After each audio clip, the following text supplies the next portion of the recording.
Welcome back. We're talking about the love of most women's lives, jewelry. We continue talking to Preetha, and we're now joined by Ruhee Nanda. You're a partner in the Gold Souk, and you yourself are a jewelry designer, and your forte is Indo-Western jewelry. Yes. Well, before I talk to you, let's take a look at some of your designs.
Some really unusual pieces in there, especially bangles.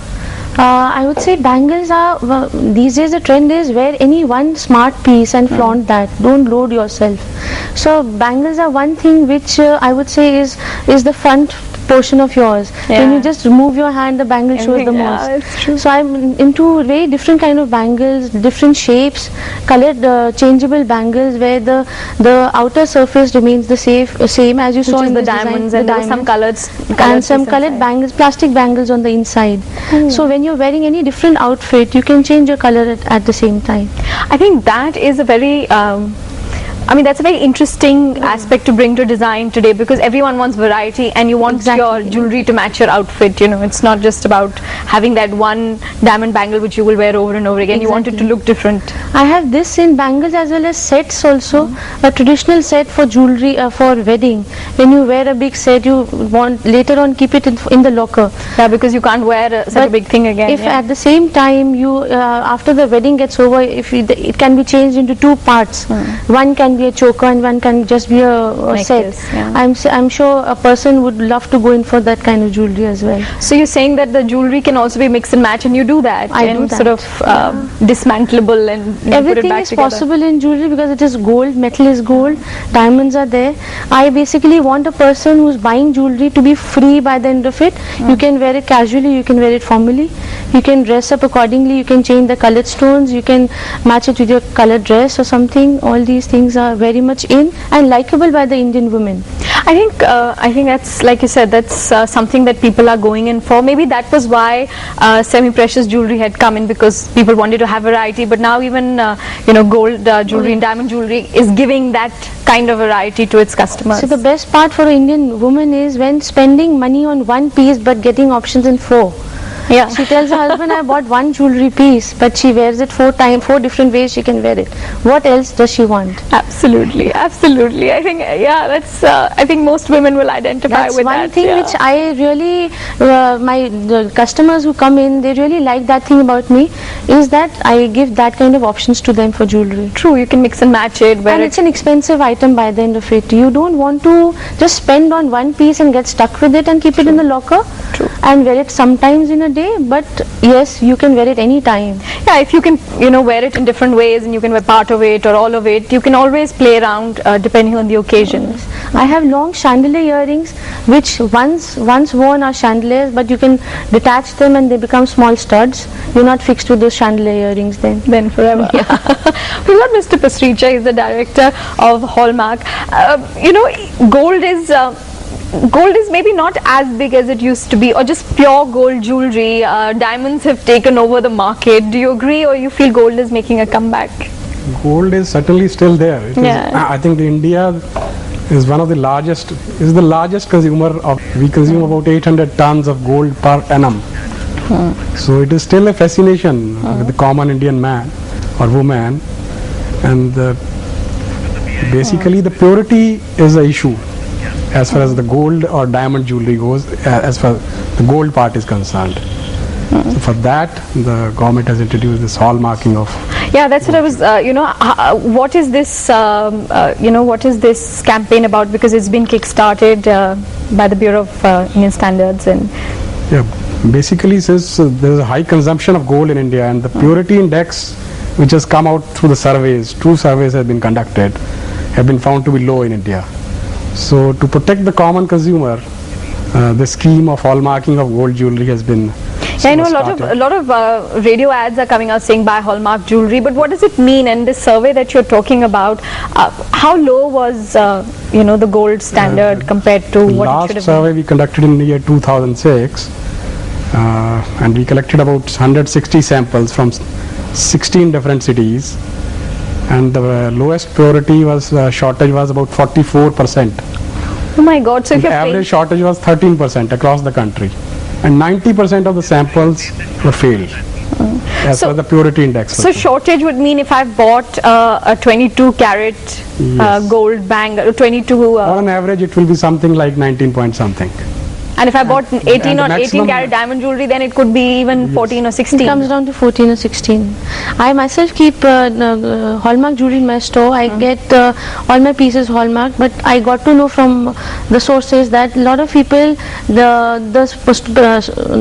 percentage comes down. When earlier it was not possible for hallmark jewelry, but now if it's possible, then you don't have to speak about your product.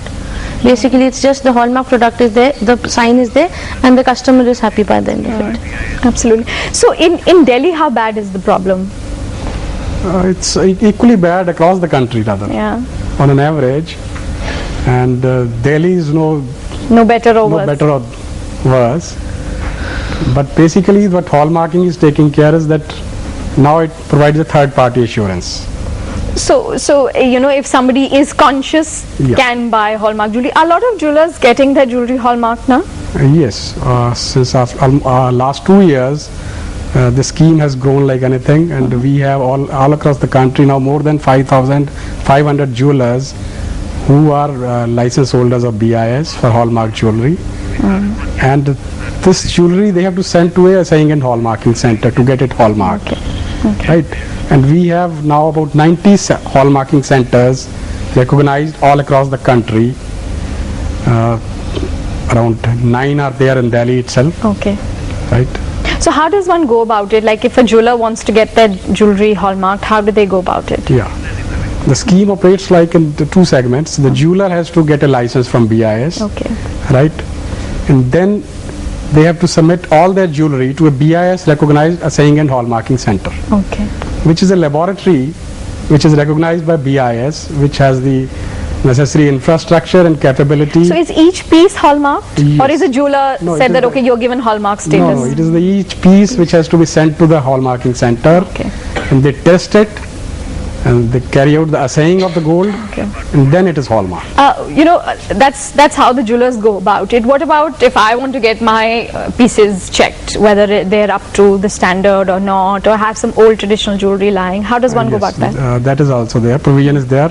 All of our assaying and hallmarking centers, which have been recognized by BIS, they have an obligation that any common consumer, if comes to them and wants to get his or her jewelry tested, they have to test it and issue a report. Okay. There are very nominal charges for that. Only about ₹100 plus some taxes are charged. Charge, okay. So that is a very nominal cost, That's not bad, and yeah. he gets a report that what is the exact purity of his Of that. of that jewelry. Oh, so it might even be beneficial to people who want to go and exchange their old jewelry for new jewelry. And if you have a BIS certificate with your old one, then the jeweler can't cheat you and say that, okay, I'm going to cut so many percentages See, or whatever. basically what happens is when you spend the money, then want to have surety. True. So that surety on gold especially comes from BIS. Once a person has bought a product and the BIS stamp is there, then the person is sure that I spend money on a right product. Absolutely. And once when I am sitting at the store and someone brings a jewelry piece which is not hallmarked, I also have a question mark whether it is hallmarked, whether it is the So same then you also think heritage. twice before exchanging that piece of jewelry. don't yeah. think twice, I think at least 5 times. So where are these centers? I'm very curious to know, Mr. Pasricha. Centers In Delhi. In Delhi, they are at Karol Bagh. They are at then Lajpat Nagar is there, Then we have at Pitampura. Okay. Then one is at Jhandewala extension. So is there some website where one can get details of where the yes, centers we are? have on our BIS website hosted the details of all our hallmarking centers. So what is the BIS site called? It is www.bis.org.in. Okay. Yeah, from that you go to the hallmarking page. And then you can get And the you details can of get what is the your list, closest center. The name, the contact person, his details, everything is Everything is there. All right. Yeah. So that's where we need to go if you want to get your jewelry hallmarked. there. And then basically the consumer needs to go right in the beginning to buy only hallmark.